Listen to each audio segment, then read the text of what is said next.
어느 새벽 교토 혼노지 사원. 일본 역사상 가장 강력했던 남자가 불길에 휩싸였습니다. 그의 이름은 오다 노부나가. 사람들은 그를 마왕이라 불렀습니다. 낡은 시대를 부수고 새로운 세상을 만들던 사람이었죠. 하지만 그날 새벽 그가 가장 신뢰했던 가신이 칼을 들었습니다. 변명조차 필요 없다. 노부나가의 마지막 말이었습니다. 그는 이 한마디를 남기고 불길 속으로 걸어 들어갔습니다. 천하를 거머쥐기 직전이었습니다. 일본 통일까지 단 한 걸음 남았었죠. 마왕이 사라진 뒤 그가 남긴 자식들은 어떻게 되었을까요?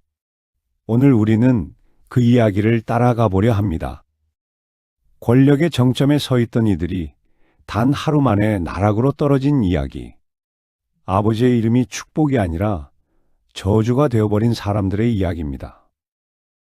오늘의 이야기 시작하기 전 구독과 좋아요 눌러주시고 지금 어디서 듣고 계신지 댓글로 남겨주시면 따뜻한 마음을 담아 계신 그곳에 평안과 행복이 깃들기를 응원하겠습니다. 자, 그럼 오늘의 이야기 시작하겠습니다. 제1장 천하인의 자식으로 태어나다. 오다 노부나가에게는 여러 명의 자식이 있었습니다. 장녀 도쿠히메, 장남 노부타다, 차남 노부카츠, 삼남 노부타카, 그리고 수많은 서자들까지. 이들은 태어나는 순간부터 특별했습니다. 일본에서 가장 강력한 남자의 피를 받았으니까요. 사람들은 말했습니다. 저와 아이들은 신의 축복을 받았다고. 하지만 정말 그랬을까요? 역사를 들여다보면 전혀 다른 진실이 보입니다. 그들에게 주어진 것은 축복이 아니라 견디기 힘든 무게였습니다. 아버지가 살아있을 때 그들은 천하를 가진 주인이었습니다. 하지만 아버지가 죽는 순간 그들은 권력 게임의 말이 되어버렸습니다. 누군가의 야심을 위해 움직이는 도구가 된 것이죠. 도쿠이메는 1559년에 태어났습니다. 그녀가 6살이 되던 해 아버지 노부나가는 중대한 결정을 내립니다. 딸을 도쿠가와 가문에 시집 보내기로 한 것입니다. 신랑은 도쿠가와 이에야스의 장남모 우야스였습니다. 6살 소녀가 무슨 결혼을 알았겠습니까? 하지만 전국시대에 공주로 태어난다는 것은 그런 것이었습니다. 자신의 의지와 상관없이 정략 결혼의 도구가 되는 것. 당시 일본은 100여 년 넘게 전쟁이 계속되던 시대였습니다. 사람들은 이 시대를 전국시대라고 불렀죠. 중앙정부는 힘을 잃었고 각 지방의 영주들이 서로 싸우며 영토를 빼앗았습니다. 전쟁이 일상이었습니다. 오늘의 동맹이 내일의 적이 되었죠. 아버지가 아들을 죽이고 형제가 서로 칼을 겨누는 일도 흔했습니다. 이런 혼란 속에서 살아남으려면 강해져야 했습니다. 그리고 강한 자와 동맹을 맺어야 했죠. 정략 결혼은 동맹을 맺는 가장 확실한 방법이었습니다. 피로 연결된 관계는 쉽게 깨지지 않으니까요. 적어도 겉으로는. 노부나가가 도쿠이메를 도쿠가와 가문에 보낸 것도 같은 이유였습니다. 도쿠가와 이에야스는 동쪽 지역의 강력한 영주였습니다. 노부나가는 그와 동맹을 맺어 뒤를 든든하게 하고 싶었죠. 도쿠이메는 낯선 성으로 보내졌습니다. 엄마도 아빠도 없는 곳이었죠. 그곳에서 그녀는 남편이 될 소년과 함께 자라났습니다. 다행히 두 사람은 금슬이 좋았습니다. 시간이 흘러 도쿠이메는 2명의 딸을 낳았습니다. 겉으로 보기엔 행복한 부부였죠. 하지만 그 행복 밑바닥에는 금이 가기 시작했습니다. 문제는 시어머니 치키야 마도노였습니다. 그녀는 본래 이마가와 가문의 여인이었습니다. 그런데 이마가와 가문은 누구에게 멸망당했죠? 바로 오다 노부나가에게였습니다. 생각해보세요. 자기 친정을 멸망시킨 원수의 딸이 며느리로 들어온 겁니다. 츠키야 마도노는 도쿠이메를 볼 때마다 옛 원한이 떠올랐을 겁니다. 그녀는 며느리를 노골적으로 괴롭히기 시작합니다. 특히 도쿠이메가 아들을 낳지 못한다는 점을 집요하게 공격했습니다. 2딸만 낳고 아들이 없으니 대가 끊긴다는 것이었죠. 전국시대 여성들에게 아들을 낳는 것은 생존의 문제였습니다. 아들이 없으면 집안에서 입지가 약해졌죠. 특히 남편이 죽으면 쫓겨나기 일쑤였습니다. 치키야 마도노는 아들 노부야스에게 즉시를 드리기 시작합니다. 그것도 과거 다케다 가문 출신의 여인들이었습니다. 왜 하필 다케다 가문이었을까요? 당시 다케다 가문은 오다 노부나가의 최대 적이었습니다. 다케다 신겐이라는 걸출한 영주가 이끄는 강력한 가문이었죠. 노부나가가 가장 경계하고 미워하는 상대였습니다. 도쿠힘의 입장에서 이것은 단순한 질투 문제가 아니었습니다. 친정의 적편에 선 여자들이 남편의 곁을 차지한다는 것. 이것은 자신의 목숨이 위태로워짐을 의미했습니다. 젊은 도쿠히메는 두려웠을 겁니다. 시댁에서 완전히 고립되어 가는 느낌이었을 테니까요. 제2장 차가운 시집살이. 도쿠히메의 하루는 이렇게 시작되었습니다. 새벽같이 일어나 시어머니께 문안 인사를 드려야 했습니다. 치키야 마도노는 며느리를 보면 차가운 눈빛을 보냈죠. 인사를 받는 둥 마는 둥 했습니다. 아침 식사 준비는 칙실들이 했습니다. 도쿠히메는 슬쩍 밀려나 있었죠. 본래 이것은 정실 부인의 역할인데 말입니다. 남편 노부야스는 점점 더 칙실들의 처소로 드나들었습니다. 시어머니가 권했기 때문이죠. 도쿠히메와는 대화도 줄어들었습니다. 어느 날 저녁이었습니다. 도쿠히메는 남편에게 말을 건넸습니다. 시어머니가 다케다 편 여인들을 너무 가까이 두는 것 같다고, 친정 아버지가 알면 오해하실 수 있다고. 노부야스는 화를 냈습니다. 어머니를 모함하지 마라. 네가 아들을 못 낳으니 어머니가 걱정하시는 것뿐이다. 도쿠히메는 눈물을 삼켰습니다. 말해봤자 소용없다는 걸 깨달았죠. 시어머니는 더 노골적으로 나왔습니다. 측실 중 한 명이 임신을 했다고 하자 크게 기뻐하며 잔치를 열었습니다. 도쿠히메에게는 알리지도 않고요. 도쿠히메는 자신의 처소에서 혼자 울었습니다. 두 딸이 어머니를 위로했지만 소용없었죠. 나는 왜 아들을 낳지 못할까? 이것이 내 운명인가? 하지만 더 견디기 힘든 것은 따로 있었습니다. 측실들이 몰래 다케다 가문과 연락을 주고받는다는 소문이었습니다. 시어머니 치키야 마도노도 관련되어 있다는 얘기도 들렸죠. 도쿠히메는 소름이 돋았습니다. 만약 이것이 사실이라면 친정 아버지 노부나가가 어떻게 반응할까요? 분명 가만히 있지 않을 겁니다. 그런데 더 무서운 건 자신도 의심받을 수 있다는 것이었습니다. 같은 집안 식구니까요. 남편의 아내니까요. 도쿠히메는 밤마다 잠을 이루지 못했습니다. 어떻게 해야 할까? 친정에 알려야 하나? 아니면 모른 척 해야 하나?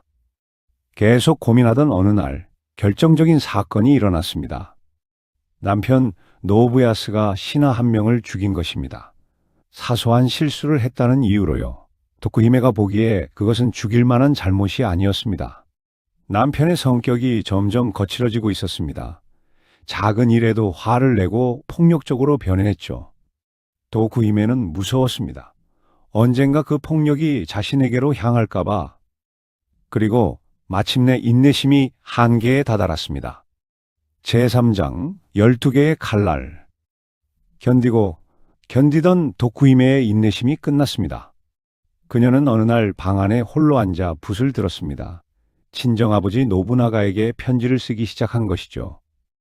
이것은 단순한 안부 편지가 아니었습니다. 시댁을 뿌리째 흔들어버릴 고발장이었습니다.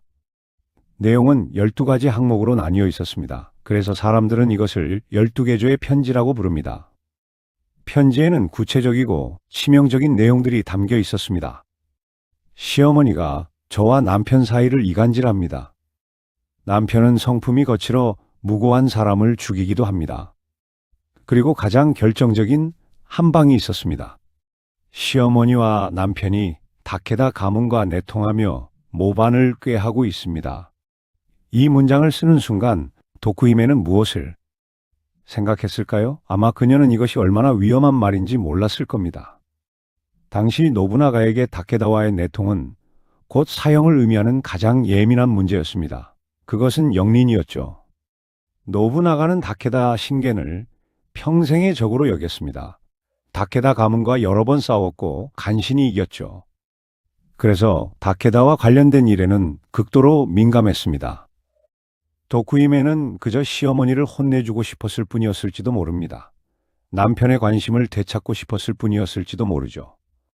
하지만 그녀가 휘두른 붓은 칼이 되어버렸습니다. 편지를 받은 노부나가는 분노했습니다. 그는 곧장 도쿠가와 가문에 가신 사카이 타다츠구를 불렀습니다. 편지 내용이 사실이냐고 추궁했죠. 여기서 비극이 시작됩니다. 사카이는 자기 죽은 노부야스를 적극적으로 변호하지 않았습니다. 애매하게 얼버무렸죠. 노부나가는 이것을 사실로 받아들였습니다. 그리고 노부나가는 사돈 도쿠가와 이에야스에게 차가운 명령을 내립니다. 내 아들과 아내를 죽여라. 이에야스는 절망했을 겁니다. 아들 노부야스는 자신의 후계자였습니다. 뛰어난 무사로 자라나고 있었죠. 아내 츠키야 마도노는 평생을 함께한 동반자였습니다. 하지만 마왕 노부나가의 명령을 거부하면 어떻게 될까요? 도쿠가와 가문 전체가 멸망할 것입니다. 이에야스는 가문을 살리기 위해 가족을 버리는 선택을 해야 했습니다. 비정한 선택이었습니다. 하지만 전국시대에 살아남으려면 때로는 이런 잔혹한 결정을 내려야 했습니다. 먼저 시어머니 츠키야 마도노가 자객에게 살해되었습니다. 그리고 남편 노부야스는 아버지의 명령에 따라 할복했습니다. 21살의 젊은 나이였습니다. 도쿠히메는 자신이 쓴 편지가 이런 결과를 가져올 줄 몰랐을 겁니다. 그녀는 그저 시어머니를 견제하고 싶었을 뿐이었을 테니까요. 남편과의 관계를 회복하고 싶었을 뿐이었을 테니까요. 하지만 그녀의 붓은 날카로운 칼날이 되어 사랑하는 남편의 심장을 찔렀습니다. 남편이 죽던 날 도쿠히메는 성 안에서 통곡했습니다. 하지만 이미 엎질러진 물이었습니다. 되돌릴 수 없었죠. 시댁 사람들은 그녀를 남편을 죽인 살인자로 보기 시작했습니다. 증오 섞인 눈초리를 보냈죠. 두 딸은 졸지에 아버지를 잃은 고아가 되었습니다. 한때 가장 높은 곳에 있던 공주는 이제 세상에서 가장 고독한 여인이 되었습니다. 그녀는 아버지 노부나가의 위세 뒤에 숨어 하루하루를 버텨야 했습니다. 하지만 그 위세마저도 3년 뒤 혼노지의 불길 속에서 영원히 사라지게 됩니다. 제4장 1582년 6월 2일 그날의 진실 1582년 6월 1일 저녁 오다 노부나가는 교토의 혼노지 사원에 머물고 있었습니다. 천하통일을 눈앞에 둔 시점이었죠. 그런데 이상한 점이 있었습니다. 노부나가 곁에는 소수의 호위만 있었습니다. 불과 100여 명 정도였죠. 왜 그랬을까요? 노부나가는 자신만만했습니다. 이미 대부분의 적을 굴복시켰으니까요. 교토는 안전한 곳이라고 생각했죠. 게다가 며칠 뒤 서쪽 지방으로 출정할 예정이었습니다. 본대 병력은 이미 먼저 출발한 상태였습니다. 노부나가는 가볍게 여행하듯 교토에 들렀습니다. 다도를 즐기고 문화인들과 교류하려고요. 그날 밤 노부나가는 편안하게 잠들었습니다. 하지만 같은 시각 20km 떨어진 곳에서는 무시무시한 일이 벌어지고 있었습니다. 아키치 미츠히데가 군대를 이끌고 교토로 향하고 있었던 것입니다. 미츠히데는 노부나가의 가장 신뢰받는 가신 중 한 명이었습니다. 지략이 뛰어나고 충성스러웠죠. 노부나가는 그에게 중요한 임무를 자주 맡겼습니다. 그럼 미츠히데가 왜 배신했을까요? 여러 가지 설이 있습니다. 어떤 이는 노부나가가 미츠히데를 공개적으로 모욕했기 때문이라고 합니다. 노부나가는 성격이 급하고 거칠었습니다. 부하들 앞에서 미츠히데를 때린 적도 있었다고 하죠. 어떤 이는 미츠히데가 자신의 영지를 빼앗길까봐 두려워했다고 합니다. 노부나가는 공이 있으면 상을 주지만 실수하면 가혹하게 벌했습니다. 어떤 이는 미츠히데가 천하를 차지하려는 야심이 있었다고 합니다. 노부나가를 제거하면 자신이 천하인이 될 수 있다고 생각했다는 것이죠. 진실이 무엇이든 미츠히데는 결심했습니다. 노부나가를 죽이기로. 6월 2일 새벽, 아직 어둠이 가시지 않은 시각이었습니다. 미츠히데의 군대가 혼노지를 포위했습니다. 1만 3천 명의 대군이었죠. 노부나가는 소란에 깨어났습니다. 밖에서 고함 소리와 말발굽 소리가 들렸죠. 부하 한 명이 급히 달려왔습니다. 적입니다. 사원이 포위되었습니다. 노부나가는 침착하게 물었습니다. 누구냐? 어느 가문의 군대냐? 아케치의 군대입니다. 노부나가는 순간 모든 것을 이해했습니다. 모반이었죠. 그는 활을 집어 들었습니다. 그리고 창문으로 다가오는 적들을 향해 쏘기 시작했습니다. 노부나가는 명궁이었습니다. 화살이 날아갈 때마다 적병이 쓰러졌죠. 하지만 적은 너무 많았습니다. 100여 명의 호위병들이 필사적으로 싸웠습니다. 하지만 1만 3천을 당해낼 수 없었죠. 한 명씩 쓰러져 갔습니다. 노부나가는 깨달았습니다. 이제 끝이구나. 그는 활을 내려놓았습니다. 그리고 안쪽 방으로 들어갔죠. 변명조차 필요 없다. 마지막 말이었습니다. 노부나가는 스스로 불을 질렀습니다. 그리고 그 불길 속에서 자결했습니다. 시신은 발견되지 않았습니다. 완전히 타버렸기 때문이죠. 일본 역사상 가장 강력했던 남자가 그렇게 사라졌습니다.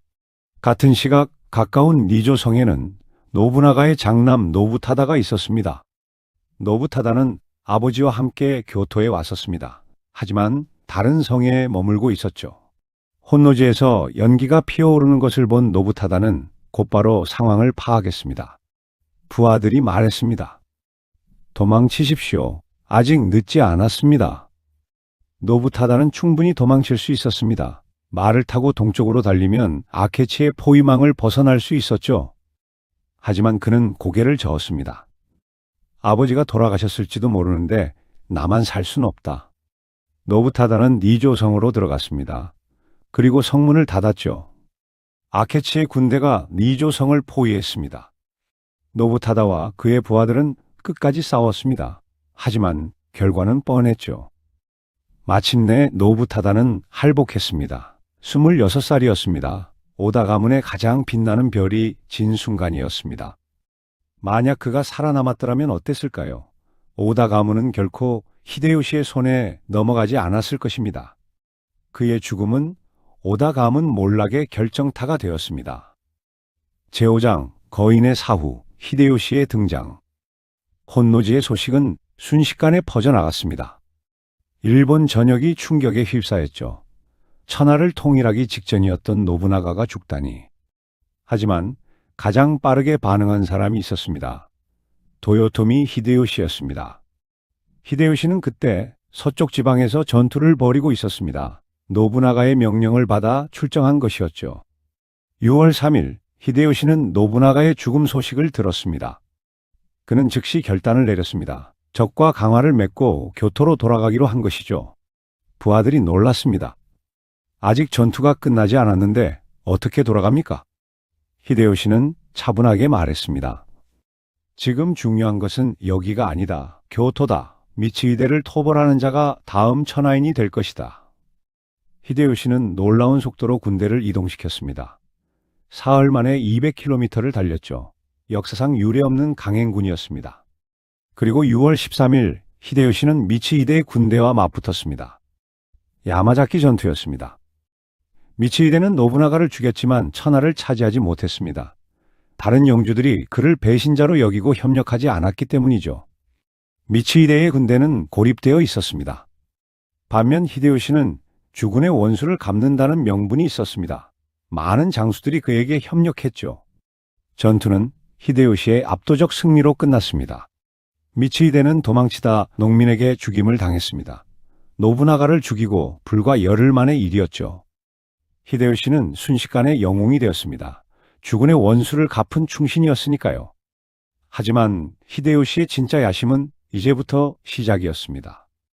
노부나가와 노부타다가 동시에 사망하자 오다 가문의 가신들이 모였습니다. 후계자를 정하기 위해서였죠. 이것이 바로 역사의 물줄기를 바꾼 기요스 회의입니다. 히데요시는 이 회의를 주도했습니다. 미츠히데를 토벌한 공로가 있었으니까요. 회의장에는 노부나가의 살아남은 두 아들도 있었습니다. 차남 노부카츠와 삼남 노부타카였습니다. 두 형제는 서로 자신이 후계자라며 추태에 가까운 다툼을 벌였습니다. 노부카츠가 말했습니다. 나는 차남이다. 형이 죽었으니 당연히 내가 계승해야 한다. 노부타카가 반박했습니다. 형님은 어리석어서 가문을 이끌 수 없다. 내가 더 능력이 있다. 두 형제는 아버지가 이룩한 대업에는 관심이 없었습니다. 오직 누가 더 넓은 영지를 가질 것인가, 누가 오다라는 이름의 주인이 될 것인가에만 매몰되었죠. 히데요시는 그들의 한심한 다툼을 지켜보며 속으로 웃었을 겁니다. 이렇게 쉬울 줄이야. 히데요시는 교묘한 제안을 했습니다. 두 분 다 자격이 있으십니다. 하지만 진정한 적통은 따로 있지 않습니까? 죽은 장남 노부타다님의 아들 말입니다. 히데요시가 가리킨 것은 3살배기 아이 삼보시였습니다. 적통은 이 아이에게 있다는 명분이었죠. 노부카츠와 노부타카는 반박할 수 없었습니다. 혈통으로 따지면 정말 삼보시가 맞았으니까요. 히데요시는 계속 말을 이었습니다. 물론 이 어린 주군을 누군가 보좌해야 합니다. 제가 그 역할을 맡겠습니다. 이렇게 해서 히데요시는 어린 삼보시를 꼭두각시로 내세우고 스스로가 실권을 장악했습니다. 노부카츠와 노부타카는 허수아비가 되었습니다. 히데요시의 영리함은 여기서 끝나지 않았습니다. 그는 두 형제를 서로 싸우게 만들기 시작했습니다. 삼남 노부타카는 히데요시의 야심을 꿰뚫어보고 있었습니다. 그래서 히데요시에게 저항했죠. 히데요시는 교묘하게 차남 노부카츠를 회유했습니다. 노부카츠님, 동생이 반란을 일으키려 합니다. 우리가 힘을 합쳐 막아야 하지 않겠습니까? 권력에 눈이 먼 노부카츠는 히데요시의 말에 넘어갔습니다. 형이 동생을 공격하는 비극이 벌어진 것이죠.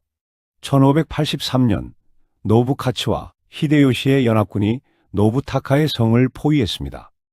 노부타카는 끝까지 싸우고 싶었습니다. 하지만 가신들이 만류했죠. 싸워봤자 이길 수 없다고. 결국 그는 항복하고 할복을 명령받았습니다. 25살의 젊은 나이였습니다.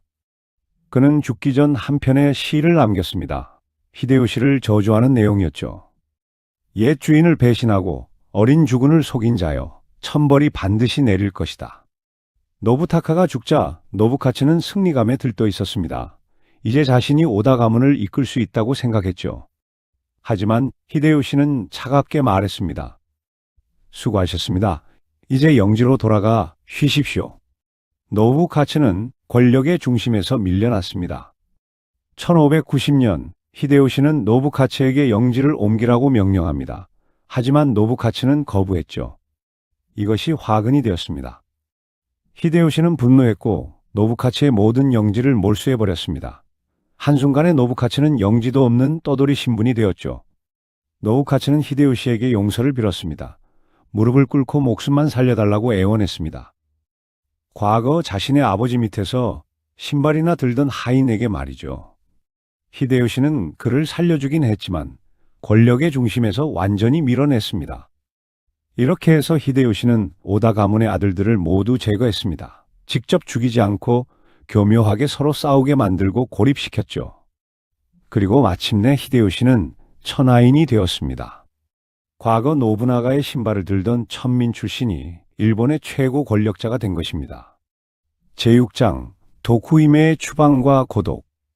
혼노지의 소식이 도쿠가와 가문의 성에 전해진 것은 6월 3일이었습니다.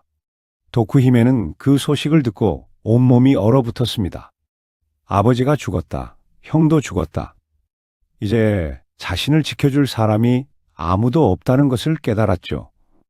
그동안 시댁 식구들이 그녀를 함부로 대하지 못한 이유가 뭐였을까요? 오직 하나, 그녀 뒤에 버티고 선 마왕 노부나가의 그림자 때문이었습니다. 이제 그 그림자가 사라졌습니다. 남편을 죽음으로 몰아넣은 편지 사건을 기억하는 도쿠가와 가문 사람들에게 도쿠히메는 더 이상 지켜야 할 공주가 아니었습니다. 증오스러운 원수의 딸일 뿐이었죠. 도쿠가와 이에야스는 냉정하게 결정을 내렸습니다. 도쿠히메를 친정으로 돌려보내라. 도쿠히메는 애원했습니다. 딸들만은 데리고 가게 해주십시오. 하지만 이에야스는 고개를 저었습니다. 딸들은 도쿠가와 가문의 핏줄이다. 여기 남아야 한다. 도쿠히메는 두 딸과 생이별을 강요당했습니다. 큰딸 토쿠히메는 9살이었습니다. 작은 딸 쿠마히메는 7살이었죠. 어린 딸들은 어머니를 붙잡고 울었습니다. 어머니, 가지 마세요. 우리를 버리지 마세요. 도쿠히메는 딸들을 꼭 안았습니다. 눈물이 멈추지 않았죠. 꼭 다시 만나자. 어머니가 반드시 너희를 데리러 올게. 하지만 그녀는 알고 있었습니다. 그것은 지킬 수 없는 약속이라는 것을. 도쿠이메는 성에서 쫓겨났습니다. 천하인의 딸로서 누렸던 모든 권위가 안개처럼 흩어졌습니다. 그녀는 홀로 친정인 기우성을 향해 먼 길을 떠났습니다. 하지만 친정도 더 이상 예전 같지 않았습니다. 노부나가가 죽자 오다 가문의 영지는 혼란에 빠졌습니다. 가신들은 서로 권력을 차지하려 다투었죠. 차남 노부카츠와 삼남 노부타카도 서로 싸우기 시작했습니다. 도쿠이메가 돌아왔을 때 그녀를 반갑게 맞는 사람은 없었습니다. 오빠들은 권력 싸움에 정신이 없었고 가신들은 도쿠이메를 귀찮은 존재로 여겼습니다. 도쿠이메는 기우성의 작은 방에 홀로 머물렀습니다. 밤이면 딸들 생각에 울었습니다. 남편 생각에도 울었죠. 내가 그 편지만 쓰지 않았어도. 후회가 밀려왔습니다. 하지만 이미 늦었습니다. 그런 도쿠이메에게 히데요시가 손을 내밀었습니다. 히데요시는 노부나가의 딸인 도쿠이메를 자신의 권위를 정당화할 상징물로 활용하기 시작했습니다. 그는 도쿠이메에게 교토의 화려한 저택을 내어주었습니다. 경제적으로도 지원했죠. 겉으로는 보호처럼 보였습니다. 히데요시가 말했습니다. 노부나가님의 따님을 제가 모시겠습니다. 이것이 신하의 도리입니다. 하지만 그것은 보호가 아니라 감시였습니다. 도쿠이메는 이제 오다 가문의 공주가 아니었습니다. 도요토미 정권이 오다 가문을 보살피고 있다는 것을 보여주기 위한 전시품이 된 것이죠. 그녀는 화려한 저택에서 살았지만 자유롭지 못했습니다. 어디를 가든 히데요시의 사람들이 따라다녔습니다. 누구를 만나든 보고가 올라갔죠. 도쿠이메는 깨달았습니다. 자신은 아름다운 세장 속의 새라는 것을. 제7장 전국시대 여성들의 삶. 도쿠이메의 비극을 이해하려면 당시 시대상을 알아야 합니다. 전국시대는 100여 년 넘게 전쟁이 계속되던 시대였습니다. 중앙정부가 힘을 잃자 각 지방의 영주들이 독립했습니다. 그리고 서로 영토를 놓고 싸웠죠. 강한 자가 살아남고 약한 자는 멸망했습니다. 어제의 동맹이 오늘의 적이 되었죠. 이런 시대의 여성들, 특히 귀족 여성들은 어떻게 살았을까요? 그들은 정치의 도구였습니다. 가문과 가문을 연결하는 끈이었죠. 동맹을 맺을 때 딸을 시집 보냈습니다. 적대 관계를 청산할 때도 딸을 보냈죠. 딸들은 자신의 의지와 상관없이 낯선 곳으로 보내졌습니다. 어떤 이는 6살에, 어떤 이는 10살에 시집 갔습니다. 남편이 누구인지도 모르는 채로요. 도쿠히메가 6살에 시집 간 것도 전국시대에는 흔한 일이었습니다. 어린 나이에 시집가면 시댁에서 자라며 그 집안의 사람이 됩니다. 친정에 대한 기억이 희미해지죠. 이것이 정략결혼의 목적이었습니다. 친정과 시댁을 확실하게 연결하는 것. 하지만 현실은 그렇게 단순하지 않았습니다. 시집간 딸들은 시댁과 친정 사이에서 줄타기를 해야 했습니다. 시댁에서는 친정의 스파이로 의심받았습니다. 친정에서는 시댁의 정보를 캐내라고 압박했죠. 전쟁이 나면 더 비참했습니다. 친정과 시댁이 적이 되는 경우도 많았으니까요. 그러면 여자들은 어느 쪽도 선택할 수 없었습니다. 도쿠이메의 시어머니 츠키야 마도노가 그랬습니다. 그녀의 친정 이마가와 가문은 노부나가에게 멸망당했습니다. 그런데 며느리가 원수의 딸이었으니 얼마나 괴로웠겠습니까? 츠키야 마도노가 도쿠이메를 괴롭힌 것도 이해가 됩니다. 옳은 일은 아니지만 인간적으로 이해는 되죠. 전국시대 여성들은 목소리를 낼 수 없었습니다. 불만이 있어도 참아야 했고 억울해도 견뎌야 했습니다. 여성의 역할은 정해져 있었습니다. 아들을 낳고 집안을 돌보는 것. 특히 아들을 낳는 것은 생존의 문제였습니다. 아들이 없으면 집안에서 입지가 약해졌죠. 측실이 들어왔고 정실의 자리가 위태로워졌습니다. 도쿠이메가 아들을 낳지 못해 시어머니에게 공격받은 것도 이런 이유였습니다. 여성들에게는 선택권이 없었습니다. 누구와 결혼할지, 어디서 살지, 무엇을 할지 모든 것이 남자들이 정했죠. 아버지가 정하고 남편이 정하고 아들이 정했습니다. 여성 스스로의 의지는 중요하지 않았습니다. 도쿠이메가 편지를 쓴 것은 그래서 더 비극적입니다. 그것은 그녀가 할 수 있는 유일한 저항이었습니다. 목소리를 낼 수 있는 유일한 방법이었죠. 하지만 그 목소리는 너무 컸습니다. 통제할 수 없을 만큼. 결국 그녀의 목소리는 사랑하는 사람들을 죽이는 칼이 되어버렸습니다. 전국시대 여성들 중에는 다른 운명을 맞은 이들도 있었습니다. 노부나가의 여동생 오이치가 그랬습니다. 오이치는 절세 미인이었다고 합니다. 노부나가는 그녀를 아사히 나가마사에게 시집 보냈죠. 아사히 가문과 동맹을 맺기 위해서였습니다. 오이치와 나가마사는 금슬이 좋았습니다. 세 딸을 낳았죠. 하지만 정치 상황이 바뀌었습니다. 아사히 나가마사가 노부나가를 배신하고 적이 된 것입니다. 오이치는 남편에게 밀서를 보냈다고 합니다. 오빠가 공격할 것이니 조심하라고. 하지만 나가마사는 결국 패배했습니다. 노부나가의 군대에게 말이죠. 나가마사는 자결했습니다. 오이치는 세 딸과 함께 친정으로 돌아왔죠. 오빠, 노부나가는 여동생을 다시 시집 보냈습니다. 이번에는 노부나가의 가신 시바타 카츠이에게였습니다. 오이치는 재혼했고 또다시 시댁살이를 시작했습니다. 하지만 노부나가가 혼노지에서 죽자 상황이 또 바뀌었습니다. 시바타 카츠이에와 히데요시가 권력을 놓고 싸우게 된 것이죠. 결국 카츠이에가 패배했습니다. 성이 포위되자 카츠이에는 자결하기로 했습니다. 오이치에게 말했죠. 당신은 살아남으시오. 딸들을 키워야 하지 않소. 하지만 오이치는 고개를 저었습니다. 또다시 홀로 살아남아 누군가에게 시집갈 수는 없습니다. 오이치는 남편과 함께 죽기로 했습니다. 그녀는 세 딸을 성 밖으로 내보낸 뒤 남편과 함께 불 속으로 뛰어들었습니다. 오이치의 세 딸, 차차, 하츠, 고는 살아남았습니다. 하지만 그들의 운명도 순탄하지 않았습니다. 큰딸 차차는 나중에 히데요시의 측실이 되었습니다. 어머니의 재혼 남편을 죽인 원수에게 시집간 것이죠. 차차는 히데요시의 아들을 낳았습니다. 히데요리였습니다. 히데요시가 죽은 뒤 차차는 아들을 지키려 했습니다. 하지만 도쿠가와 이에야스가 공격해왔죠. 결국 오사카 성이 함락되었고 차차와 히데요리는 자결했습니다. 오이치의 핏줄은 이렇게 비극적으로 이어졌습니다. 이것이 전국시대 여성들의 운명이었습니다. 강한 남자들의 권력 게임 속에서 그들은 도구였고 희생양이었습니다. 제8장 엇갈린 재회. 세월이 흘렀습니다. 천하의 주인은 히데요시를 거쳐 다시 도쿠가와 이에야스에게로 넘어갔습니다.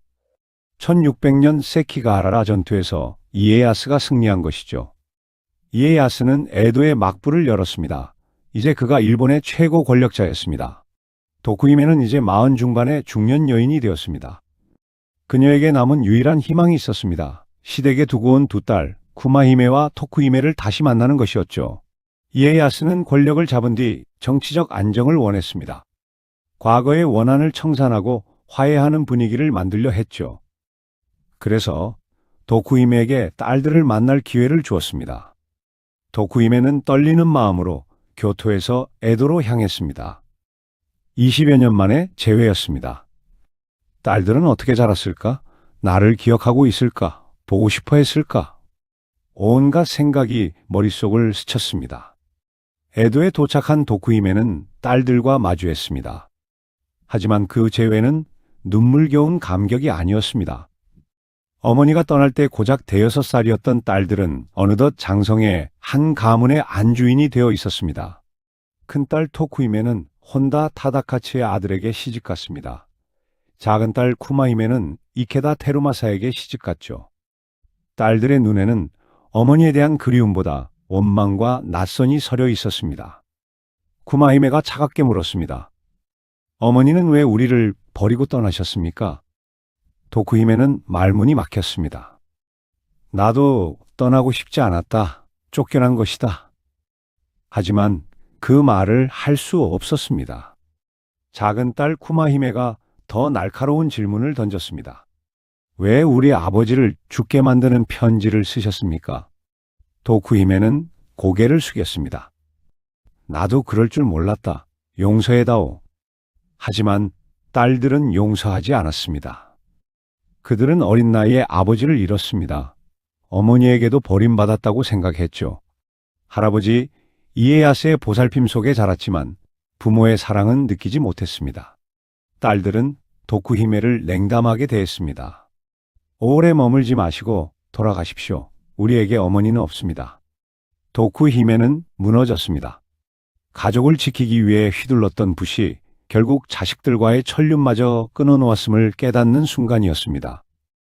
그녀는 교토로 돌아왔습니다. 이번에는 정말로 혼자였습니다. 아버지도 남편도 딸들도 없었죠. 이것이 그녀가 평생을 그리워했던 가족과의 마지막 모습이었습니다. 제9장 참회의 나날. 이제 도쿠히메에게 속세의 권력이나 이름은 아무런 의미가 없었습니다. 그녀는 스스로 머리를 깎고 승려가 되기로 결심했습니다. 이름은 조쇼인. 그녀는 교토의 작은 암자에 응거하며 매일 새벽 불단 앞에 앉았습니다. 그녀가 올리는 기도의 대상은 다양했습니다. 자신의 편지 때문에 젊은 나이에 할복한 남편 노부야스, 혼노지의 불길 속에서 사라진 아버지 노부나가, 니조성에서 장렬히 전사한 오빠 노부타다, 권력 싸움에 휘말려 죽어간 동생들 노부타카와 노부카츠, 그리고 전쟁으로 죽어간 수많은 사람들. 화려한 비단옷 대신 거친 무명 승복을 입었습니다. 기름진 음식 대신 소박한 나물을 먹었죠. 도쿠히메의 하루는 단조로웠습니다. 새벽에 일어나 불경을 읽었습니다. 아침 공양을 하고 또 기도했죠. 낮에는 암자 주변을 청소하고 저녁에는 다시 기도했습니다. 가끔 찾아오는 사람이 있었습니다. 과거 오다 가문을 섬겼던 늙은 가신들이었습니다. 그들은 옛 주군의 딸을 보며 눈물을 흘렸죠. 도쿠히메는 그들에게 아버지 노부나가의 이야기를 들었습니다. 아버지는 어떤 사람이었는지, 어떻게 천하를 호령했는지. 그러면서 깨달았습니다. 자신은 아버지를 제대로 알지 못했다는 것을. 어렸을 때 시집갔고 아버지와 함께한 시간이 많지 않았습니다. 아버지는 항상 전쟁터에 있었죠. 도쿠히메가 기억하는 아버지는 무서운 사람이었습니다. 엄격하고 차가웠죠. 하지만 가신들의 이야기를 들으니 다른 면도 있었습니다. 노부나가는 능력 있는 사람을 아꼈습니다. 신분을 따지지 않고 재능을 보았죠. 새로운 것을 두려워하지 않았습니다. 서양 문물을 받아들이고 조총을 대량으로 사용했습니다. 경제를 발전시키려 했습니다. 관세를 없애고 자유로운 상업을 장려했죠. 물론 잔혹한 면도 있었습니다. 적에게는 무자비했죠. 하지만 그것은 전국시대를 끝내고 평화를 가져오기 위함이었습니다. 도쿠히메는 생각했습니다. 아버지는 새로운 세상을 꿈꿨구나. 전쟁 없는 세상을. 그런 아버지의 꿈은 이루어졌을까요? 이에야스가 천하를 통일했고 전쟁은 끝났습니다. 평화가 찾아왔죠. 하지만 그 평화를 이룬 것은 오다 가문이 아니라 도쿠가와 가문이었습니다. 도쿠히메는 복잡한 심정이었습니다. 자신의 시아버지가 아버지의 꿈을 이룬 것이니까요. 그녀는 30년이 넘는 세월을 참회 속에 보냈습니다. 한때 일본에서 가장 높은 곳에 있던 여인이 가장 낮은 곳에서 죽은 이들의 명복을 빌며 살아가는 모습. 전국시대라는 잔혹한 역사가 남긴 가장 슬픈 풍경 중 하나였습니다. 제10장, 마왕의 적통, 그 비참한 종말. 도쿠히메가 기도를 올리는 동안 오다 가문의 마지막 자존심마저 무너졌습니다. 조카 삼보시, 정식 이름은 오다 히데노부. 기요스 회의에서 히데요시가 내세운 그 3살배기 아이였습니다. 히데노부는 히데요시의 꼭두각시로 자랐습니다. 명목상으로는 오다 가문의 당주였지만 실권은 전혀 없었죠. 히데요시가 모든 것을 결정했습니다. 히데노부는 자라면서 자신의 처지를 깨달았을 겁니다. 할아버지 노부나가는 천하를 호령했지만 자신은 아무것도 아니라는 것을. 1600년 운명의 새끼가하라 전투가 벌어졌습니다. 동군과 서군으로 나뉘어 일본 전체가 두 편으로 갈라졌죠. 히데노부는 선택을 해야 했습니다. 도쿠가와 이에야스의 동군에 붙을 것인가, 아니면 히데요시의 아들 편인 서군에 붙을 것인가. 히데노부는 서군을 선택했습니다. 어릴 때부터 자신을 키워준 히데요시 가문에 대한 의리 때문이었을까요? 아니면 이에야스에 대한 반감 때문이었을까요? 이유가 무엇이든 그것은 잘못된 선택이었습니다. 세키가하라, 전투는 이에야스의 동군이 압도적으로 승리했습니다. 전투가 끝나자 이에야스는 패배한 쪽을 가혹하게 처벌했습니다. 히데노부는 영지를 모두 몰수당했습니다. 노부나가의 적통손자라는 화려한 타이틀이 무색하게 그는 고야산으로 추방되었습니다. 고야산은 산속 깊은 곳의 사원이었습니다. 정치범들이 유배되는 곳이었죠. 히데노부는 그곳에서 쓸쓸한 나날을 보냈습니다. 한때 자신은 천하인의 손자였습니다. 하지만 이제는 아무도 찾지 않는 유배인이었죠. 1605년 히데노부는 병으로 죽었습니다. 26살이었습니다. 후사도 없었죠. 이로써 노부나가의 장남 노부타다의 혈통은 완전히 끊겼습니다. 노부나가가 세우고자 했던 오다의 제국은 완전히 역사 속으로 사라지게 되었습니다. 유랑하며 목숨을 구걸하던 차남 노부카치의 후손들만이 간신히 이름만 이어갈 뿐이었습니다. 도쿠히메는 조카 히데노부의 죽음 소식을 들었습니다. 또 한 명의 가족이 떠났습니다. 그녀는 불단 앞에 앉아 조카를 위해 기도했습니다. 오다 가문은 이제 정말 끝났구나. 한때 일본을 호령하던 가문이 이렇게 초라하게 무너졌습니다. 제11장 74살의 마지막 찻잔. 1636년 늦가을 저녁, 교토의 한 방에 74살의 노파가 된 도쿠히메가 앉아 있습니다. 창밖으로는 붉은 노을이 지고 있습니다. 그 빛은 마치 54해 전 아버지가 사라졌던 혼노지의 불길처럼 붉고 강렬합니다. 도쿠히메는 이제 기력이 쇠했습니다. 일어서는 것도 힘들었죠. 주변에는 몇 명의 비구니들이 있었습니다. 그들은 조쇼인 스님을 돌보며 함께 수행했습니다. 도쿠히메는 차를 마시고 싶었습니다. 비구니 한 명이 차를 끓여왔습니다. 도쿠히메는 덜덜 떨리는 손으로 찻잔을 들어 올렸습니다. 따뜻한 차가 목을 타고 내려갔습니다.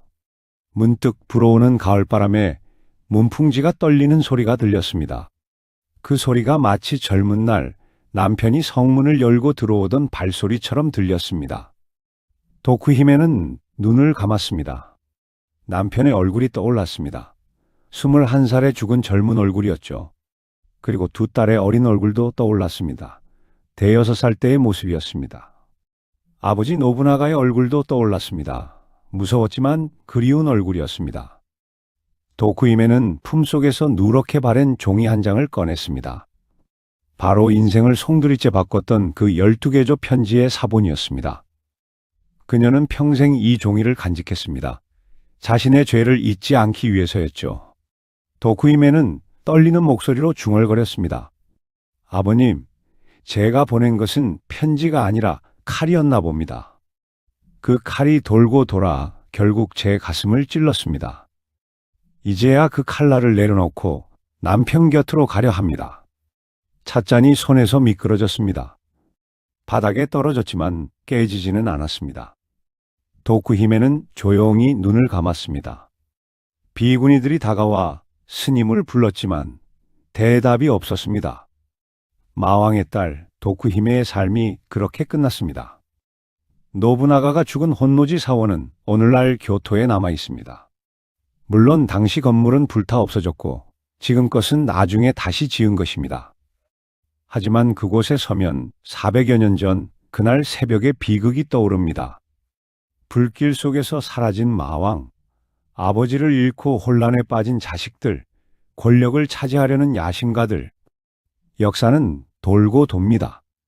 노부나가의 제국은 무너졌지만 그가 시작한 변화는 계속되었습니다. 히데요시가 이어받았고 이에야스가 완성했습니다. 일본은 전국시대를 끝내고 평화의 시대로 접어들었습니다. 일본 최강의 군단으로 군림하며 천하포물을 외쳤던 오다 가문의 영광. 하지만 그 찬란했던 정점 뒤에는 혼노지의 불길과 함께 찾아온 처참한 몰락이 기다리고 있었습니다. 마왕이라 불린 아버지의 거대한 그늘 아래서 남겨진 자식들은 권력의 가장 뜨거운 정점과 가장 차가운 나락을 온몸으로 견뎌내며 역사의 소용돌이 속으로 흩어져 갔습니다. 그 중에서도 오다 노부나가의 딸이자 마왕의 아이로 살아야 했던 도쿠히메의 삶은 우리에게 더욱 깊은 비애를 남깁니다. 한때는 세상을 다 가질 듯한 공주였으나 결국 남편과 가문을 잃고 74년이라는 긴 세월을 참회와 고독 속에서 보낸 그녀.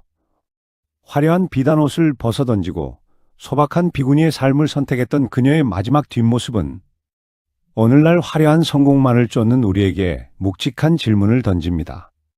진정으로 소중했던 것은 손에 잡히지 않는 허망한 권력이 아니라 어쩌면 곁에 있었던 남편의 온기와 딸들의 웃음소리 같은 평범한 일상이 아니었을까요? 역사는 단순히 승자의 기록이 아니라 이처럼 소중한 것을 잃어버린 자들의 뼈아픈 후회가 모여 만들어진 지혜의 보고입니다.